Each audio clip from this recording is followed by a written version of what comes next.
ನಮಸ್ತೆ ವೀಕ್ಷಕರೇ, ನಮ್ಮ ಕ್ಯಾನ್ಸರ್ಗೆ ಆನ್ಸರ್ ಯೂಟ್ಯೂಬ್ ಚಾನಲಲ್ಲಿ ನಾನು ಅನೇಕ ವೀಡಿಯೋಗಳನ್ನ ಮಾಡಿದ್ದೀನಿ. ಯೂಶ್ವಲಿ ಕ್ಯಾನ್ಸರ್ ಟ್ರೀಟ್ಮೆಂಟ್ ಬಗ್ಗೆ ನನ್ನ ವೀಡಿಯೋಸ್ ಇರುತ್ತೆ. ಬಟ್ ನಮ್ಮ ಹೊಸ ಪ್ರಯತ್ನ ಕ್ಯಾನ್ಸರ್ ಕನ್ನಡಿ ಅಂತ ಈಗ ಶುರು ಮಾಡಿದ್ದೀನಿ. ಇದು 3 in 1. ಅಂದರೆ ಒಂದು ಕ್ಯಾನ್ಸರ್ ಟ್ರೀಟ್ಮೆಂಟ್ ಬಗ್ಗೆ ಟಿಪ್ಪು, ಇನ್ನೊಂದು ಕ್ಯಾನ್ಸರ್ ತಡೆಗಟ್ಟೋದ್ರ ಬಗ್ಗೆ ಒಂದು ಟಿಪ್ಪು, ಮತ್ತು ಇನ್ನೊಂದು ಒಂದು ಸ್ಟೋರಿ. ಕ್ಯಾನ್ಸರ್ ಕನ್ನಡಿಯ ಮೊದಲನೇ ಸಂಚಿಕೆನ ತುಂಬ ಜನ ನೋಡಿದ್ರು, ತುಂಬ ಅಪ್ರಿಷಿಯೇಟ್ ಮಾಡಿದ್ರು. ಸೊ ನಮ್ಮ 2ನೇ ಸಂಚಿಕೆಗೆ ನಿಮಗೆಲ್ಲರಿಗೂ ಸುಸ್ವಾಗತ. ನಮ್ಮ 2ನೇ ಸಂಚಿಕೆಯಲ್ಲಿ ನಾವಿವತ್ತು ಈ ಹೊಟ್ಟೆ ವಾಗ್ತನದ ಬಗ್ಗೆ ತಿಳ್ಕೊಳ್ಳೋಣ. ಒಂದು, ಕ್ಯಾನ್ಸರ್ ಟ್ರೀಟ್ಮೆಂಟ್ ತೊಗೊಳ್ತಾ ಇರೋರಿಗೆ ಹೇಗೆ ಹಸಿವು ಜಾಸ್ತಿ ಆಗುತ್ತೆ.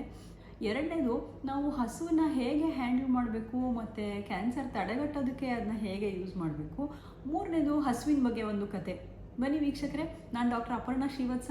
ನಮ್ಮ ಕ್ಯಾನ್ಸರ್ಗೆ ಆನ್ಸರ್ ಚಾನಲ್ಗೆ ನೀವು ಕೊಡ್ತಾ ಇರೋ ಪ್ರೋತ್ಸಾಹ ಹೀಗೆ ನಿಮ್ಮ ಹೊಸ ಪ್ರಯತ್ನ ಕ್ಯಾನ್ಸರ್ ಕನ್ನಡಿಗೆ ನಿಮ್ಮ ಪ್ರೋತ್ಸಾಹ ಇದ್ದೇ ಇರಲಿ. ನೀವಿನ್ನೂ ನಾನು ಬರೆದಿರೋಂಥ ಪುಸ್ತಕ ಕ್ಯಾನ್ಸರ್ಗೆ ಆನ್ಸರ್ನ ಓದಿಲ್ಲ ಅಂದರೆ ಖಂಡಿತ ಓದಿ, ಮತ್ತು ನಮ್ಮ ಚಾನಲ್ಗೆ ಇನ್ನೂ ಸಬ್ಸ್ಕ್ರೈಬ್ ಮಾಡಿಲ್ಲ ಅಂದರೆ ಖಂಡಿತ ಸಬ್ಸ್ಕ್ರೈಬ್ ಮಾಡಿ. ನಮಸ್ತೆ ವೀಕ್ಷಕರೇ, ನಮ್ಮ ಕ್ಯಾನ್ಸರ್ಗೆ ಆನ್ಸರ್ನ ಕ್ಯಾನ್ಸರ್ ಕನ್ನಡಿ ಕಾರ್ಯಕ್ರಮಕ್ಕೆ ನಿಮಗೆ ಸುಸ್ವಾಗತ. ಸೊ ಈ ಸಂಚಿಕೆಯಲ್ಲಿ ನಾವು ಈ ಹಸುವು ಮತ್ತು ಹೊಟ್ಟೆ ಬಾಕತನದ ಬಗ್ಗೆ ತಿಳ್ಕೊಳ್ಳೋಣ.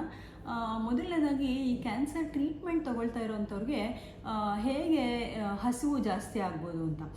ಈ ಕ್ಯಾನ್ಸರ್ ಕೀಮೊಥೆರಪಿ ತೊಗೊಳ್ತಾ ಇರೋಂಥ ರೋಗಿಗಳಿಗೆ ವಾಕರಿಕೆ ಆಗಬಾರ್ದು, ಊಟ ಚೆನ್ನಾಗಿ ಸೇರಬೇಕು ಅಂತ ಯೂಶ್ವಲಿ ನಾವು ಕೀಮೊಥೆರಪಿ ಕೊಟ್ಟಿದ್ದ ದಿವಸ ಅವ್ರಿಗೆ ಈ ಸ್ಟೀರಾಯ್ಡ್ ಇಂಜೆಕ್ಷನ್ಸ್ನ ಕೊಟ್ಟಿರ್ತೀವಿ ಮತ್ತು ಟ್ಯಾಬ್ಲೆಟ್ಗಳನ್ನ ಸಹ ಕೊಟ್ಟಿರ್ತೀವಿ. ಇದು ತೊಗೊಳ್ಬೇಕಾಗಿರೋವಂಥದ್ದು ತುಂಬ ಅತ್ಯಗತ್ಯ. ಅಂದರೆ ಇದು ಟ್ಯಾಬ್ಲೆಟು ಅಥವಾ ಇಂಜೆಕ್ಷನ್ ತೊಗೊಳ್ಳಿಲ್ಲ ಅಂದರೆ ಅವ್ರಿಗೆ ತುಂಬ ವಾಕರಿಕೆ, ವಾಂತಿ ಆಗೋದು, ಊಟ ಸೇರದಿರೋದು, ಹೀಗೆಲ್ಲ ಸೈಡ್ ಎಫೆಕ್ಟ್ ಆಗುತ್ತೆ. ಸೊ ಈ ಸೈಡ್ ಎಫೆಕ್ಟ್ನ ತಡೆಗಟ್ಟೋದಕ್ಕೆ ಅಂದ್ಬಿಟ್ಟು ಅವ್ರಿಗೆ ಈ ಸ್ಟೀರಾಯ್ಡ್ ಟ್ಯಾಬ್ಲೆಟ್ ಕೊಟ್ಟಿರ್ತೀವಿ. ಸೊ ಇದು ಕೆಲವು ಪೇಷಂಟ್ಸ್ಗೆ ಏನಾಗುತ್ತೆ ಅಂದರೆ ತುಂಬ ಅತಿಯಾಗಿ ಹೊಟ್ಟೆ ಹಸು ಶುರುವಾಗ್ಬಿಡುತ್ತೆ. ಅವರು ಯದ್ವಾ ತದ್ವಾ ಹಸು ತಡಿಲಾರದೆ ತುಂಬ ಊಟ ಮಾಡಿ ಕೆಲವ್ರಿಗೆ ವೆಯ್ಟ್ ಗೇನ್ ಆಗಿಬಿಡುತ್ತೆ. ಈ ಕೀಮೊಥೆರಪಿ ತೊಗೊಳ್ತಾ ಇರೋವಾಗ ಅತಿಯಾದ ಬೊಜ್ಜು ಮೈ ಬಂದ್ಬಿಡುತ್ತೆ. ಸೊ ಈ ಥರ ನಿಮಗೆ ಕೀಮೊಥೆರಪಿ ತೊಗೊಳ್ತಾ ಇದ್ದಾಗ ಒಂದು ಎಕ್ಸ್ಟ್ರೀಮು ವಾಕರಿಕೆಯಾಗಿ ಏನು ಊಟ ಸೇರ್ತಿರೋದು, ವಾಂತಿ ಆಗೋದು. ಇನ್ನೊಂದು ಎಕ್ಸ್ಟ್ರೀಮು ಅತಿಯಾಗಿ ಹಸುವಾಗಿ ತುಂಬ ಊಟ ಮಾಡಿ ವೆಯ್ಟೇ ಜಾಸ್ತಿ ಆಗಿಬಿಡೋದು. ಸೊ ಇದೆರಡನ್ನೂ ಸ್ವಲ್ಪ ಬ್ಯಾಲೆನ್ಸ್ ಮಾಡಬೇಕು ಪೇಷಂಟ್ಸು. ಅವ್ರಿಗೆ ಅತಿಯಾಗಿ ಹಸುವಾಗ್ತಾಯಿದ್ರೆ ಕೀಮೋ ಟ್ಯಾಬ್ಲೆಟ್ ತೊಗೊಳ್ಳೋವಾಗ ಅವರು ಸ್ವಲ್ಪ ಊಟ ಮಾಡೋದ್ರಲ್ಲಿ ಹೆಲ್ದಿ ಆಪ್ಷನ್ಸ್ನೇ ಚೂಸ್ ಮಾಡಬೇಕು. ಅಂದರೆ ಹಸುವಾಗ್ತಾಯಿದೆ ಅಂತ ತುಂಬ ಅತಿಯಾಗಿ ಬ್ರೆಡ್ಡು, ಬಿಸ್ಕೆಟು, ಈ ಬೇಕ್ರಿ ಐಟಮ್ಸು, ಜಂಕ್ ಫುಡ್ಡು ತಿಂದರೆ ಸ್ವಲ್ಪ ಮೈ ಬಂದ್ಬಿಡುತ್ತೆ. ಮತ್ತು ಅವರು ಊಟ ತುಂಬ ಜಾಸ್ತಿ ಒಂದೇ ಸತಿ ತಿನ್ನೋದಕ್ಕಿಂತ ಸ್ವಲ್ಪ ಸ್ಮಾಲ್ ಮೀಲ್ಸು, ಫ್ರೀಕ್ವೆಂಟ್ ಮೀಲ್ಸ್ ಅಂತೀವಲ್ಲ, ಒಂದೊಂದು 2 hours ಎವ್ರಿ 2 hours ಸ್ವಲ್ಪ healthy, lot of fruits, vegetables, fruit juices, ಈ ಥರ ಅವರು ಫುಡ್ಡನ್ನ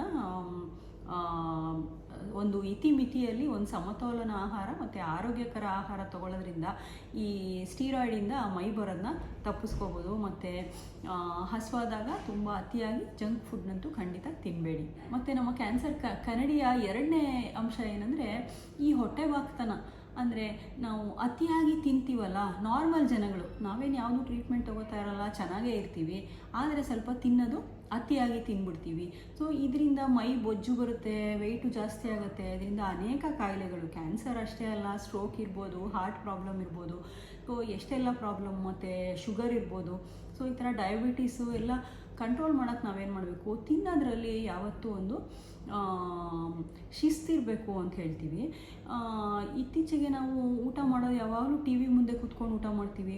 ಟಿ ವಿ ಇಲ್ಲ ಅಂದರೂ ಮೊಬೈಲಲ್ಲಿ ಏನೋ ಒಂದು ವೀಡಿಯೋ ನೋಡಿಕೊಂಡು ಊಟ ಮಾಡೋದು, ಪೇಪರ್ ಓದ್ತಾ ಊಟ ಮಾಡೋದು, ಮತ್ತು ಸುಮ್ಮನೆ ಹಾಗೆ ಹರಟೆ ಹೊಡಿತಾ ಊಟ ಮಾಡೋದು.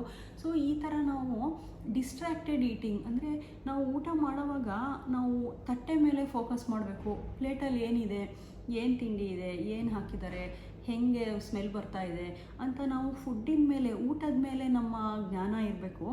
ಆ ಥರ ಊಟದ ಬಗ್ಗೆ ನಾವು ನೋಡ್ದಲೆ ಆ ಕಡೆ ಈ ಕಡೆ ನೋಡಿಕೊಂಡು, ಟಿ ವಿ ನೋಡಿಕೊಂಡು, ವೀಡಿಯೋ ನೋಡಿಕೊಂಡು ಊಟ ಮಾಡಿದ್ರೆ ಏನಾಗುತ್ತೆ, ಅದು ಅತಿ ಆಗ್ಬಿಡುತ್ತೆ, ನಾವು ಜಾಸ್ತಿ ತಿಂದ್ಬಿಡ್ತೀವಿ. ಸೊ ಈ ಥರ ನಾವು ಊಟ ಮಾಡೋವಾಗ ಊಟದ ಬಗ್ಗೆ ಊಟ ನೋಡಿಕೊಂಡು ಊಟದನ್ನ ಎಂಜಾಯ್ ಮಾಡಿಕೊಂಡು ಅದನ್ನ ನಾವು ಎಷ್ಟು ಚೆನ್ನಾಗಿದೆಯಲ್ಲ ಟೇಸ್ಟು ಅಂತ ಅದು ಎಂಜಾಯ್ ಮಾಡಿಕೊಂಡು ನಿಧಾನಕ್ಕೆ ತಿನ್ಬೇಕು, ಸ್ಲೋ ಆಗಿ ತಿನ್ಬೇಕು. ಕೆಲವರು ಗಬ ಗಬ ಗಬ ತಿಂತಾರೆ. 10 ನಿಮಿಷದಲ್ಲಿ ಅವ್ರ ಲಂಚ್ ಬ್ರೇಕ್ ಮುಗಿದೋಗುತ್ತೆ. 10 ನಿಮಿಷದಲ್ಲಿ ಊಟ ಮಾಡಿ ಅವರಾಗಲೇ ನೆಕ್ಸ್ಟು ಏನೋ ಕೆಲಸ ಮಾಡ್ತಾ ಇರ್ತಾರಲ್ವ. ಸೊ ಈ ಥರ ಅರ್ಜೆಂಟಾಗಿ ಊಟ ಮಾಡಬಾರ್ದು. ಮತ್ತು ಊಟದ ಬಗ್ಗೆ ಒಂದು ಫೋಕಸ್ ಇರಲಿ. ಊಟನ ಅದು ರುಚಿ ಇರ್ಬೋದು, ಅದರದ್ದು ನೋಟ ಇರ್ಬೋದು, ಅದನ್ನು ನಾವು ಫೋಕಸ್ ಮಾಡಿ ತಿನ್ನೋದ್ರಿಂದ ಈ ಹೊಟ್ಟೆಬಾಗ್ತನ ಮತ್ತು ಅತಿಯಾಗಿ ತಿನ್ನೋದು, ಅತಿಯಾದ ಬೊಜ್ಜನ್ನ ನಾವು ಪ್ರಿವೆಂಟ್ ಮಾಡ್ಬೋದು. 3ನೇದು ಒಂದು ಕತೆ.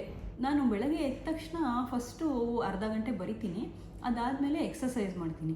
ಸೊ ನಾನು ಎಕ್ಸಸೈಸ್ ಮಾಡೋವಾಗ ಯೂಶ್ವಲಿ ಓದ್ತೀನಿ, ನಾನು ಕತೆ ಬುಕ್ ಇದ್ದರೆ ಓದ್ತಾ ಇರ್ತೀನಿ. ನಾನು ಈ ಮಹಾಭಾರತದಲ್ಲಿ ಓದ್ತಾ ಇದ್ದೆ. ಲಾಸ್ಟಿಗೆ ಎಲ್ಲ ಯುದ್ಧ ಎಲ್ಲ ಮುಗಿದ್ಮೇಲೆ ಪಾಂಡವರೆಲ್ಲರೂ ಸ್ವರ್ಗಕ್ಕೆ ಕಡೆ ನಡ್ಕೊಂಡು ಹೋಗ್ತಾರೆ. ಅದರಲ್ಲಿ ಎಲ್ಲ ಒಬ್ಬೊಬ್ಬರೇ ತಮ್ಮಂದರೆಲ್ಲ ಸಾಯ್ತಾ ಬರ್ತಾರೆ. ಫಸ್ಟು ದ್ರೌಪದಿ ಸಾಯ್ತಾಳೆ, ಆಮೇಲೆ ಎಲ್ಲ ನಕುಲ ಸಹದೇವ ಎಲ್ಲ ಸಾಯ್ತಾ ಬರ್ತಾರೆ. ಕೊನೆಗೆ ಉಳ್ಕೊಳ್ಳೋದು ಧರ್ಮರಾಯ ಒಬ್ಬನೇ. ಈ ಭೀಮ ಅಷ್ಟೊಂದು ಸ್ಟ್ರಾಂಗ್ ಆಗಿರ್ತಾನವನು, ಅಷ್ಟೆಲ್ಲ ಶಕ್ತಿ ಇರುತ್ತೆ ಅವನಿಗೆ. ಆದರೆ ಅವನು ಭೀಮ ಧರ್ಮರಾಯನಿಂದ ಮುಂಚೆನೇ ಸತ್ತೋಗ್ತಾನೆ. ಅವನು ಏನಕ್ಕೆ ಸಾಯ್ತಾನೆ ಗೊತ್ತಾ ನಿಮಗೆ? ಈ ಹೊಟ್ಟೆಬಾಗ್ತಾನ. ಅವನಿಗೆ ಊಟದ ಬಗ್ಗೆ ತುಂಬ ಆಸೆ. ಅವನು ಕುಂತಿ ಊಟ ಎಲ್ಲ ಅವರು ಭಿಕ್ಷೆ ಬೇಡ್ಕೊಂಡು ಬಂದು ಊಟ ಎಲ್ಲ ತೊಗೊಂಬಂದರೆ ಅದರಲ್ಲಿ 2 ಪಾಲು ಮಾಡ್ತಾಯಿದ್ಲಂತೆ. 1 ಪಾಲು ಎಲ್ಲ ಪಾಂಡವ್ರಿಗೆ, ಕುಂತಿಗೆ ಎಲ್ಲರಿಗೂ ಸೇರಿ 1 ಪಾಲಾದರೆ ಇನ್ನೊಂದು ಪಾಲು ಭೀಮಂಗೆ ಕೊಡ್ತಾಯಿದ್ರಂತೆ.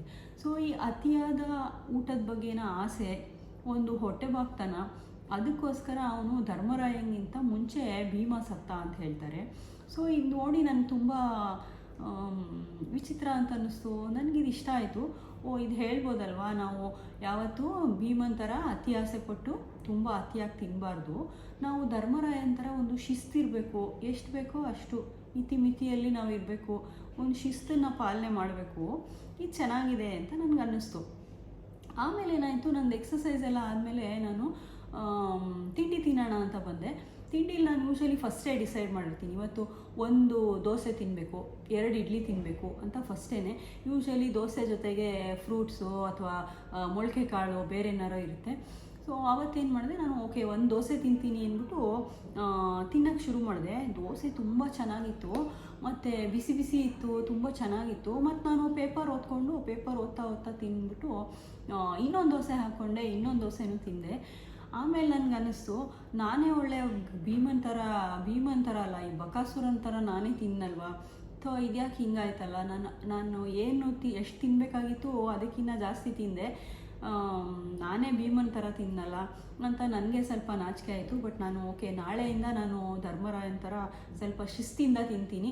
ಈ ಪೇಪರ್ ಓದ್ಕೊಂಡು ತಿನ್ನಲ್ವಾ, ಅದಕ್ಕೆ ಹಿಂಗಾಗಿದ್ದು ಅಂದ್ಬಿಟ್ಟು ನಾನೊಂದು ಎಚ್ಚೆತ್ಕೊಂಡೆ.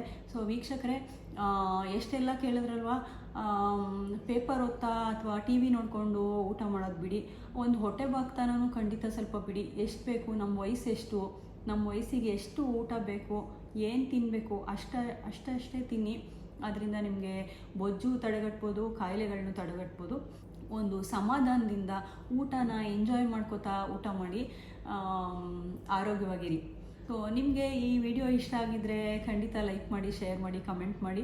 ನಮ್ಮ ಕ್ಯಾನ್ಸರ್ಗೆ ಆನ್ಸರ್ ಯೂಟ್ಯೂಬ್ ಚಾನಲ್ಗೆ ನೀವು ಕೊಡ್ತಾ ಇರೋ ಪ್ರೋತ್ಸಾಹ ಹೀಗೆ ಇರಲಿ. ಕ್ಯಾನ್ಸರ್ ಟ್ರೀಟ್ಮೆಂಟ್ ಬಗ್ಗೆ ಬರೆದಿರೋಂಥ ಪುಸ್ತಕ ಕ್ಯಾನ್ಸರ್ಗೆ ಆನ್ಸರ್ ನೀವು ಇನ್ನೂ ಓದಿಲ್ಲ ಅಂದರೆ ಖಂಡಿತ ಓದಿ. ಈ ವಿಡಿಯೋ ನೋಡಿದ್ದಕ್ಕೆ ನಿಮಗೆಲ್ಲರಿಗೂ ಧನ್ಯವಾದಗಳು.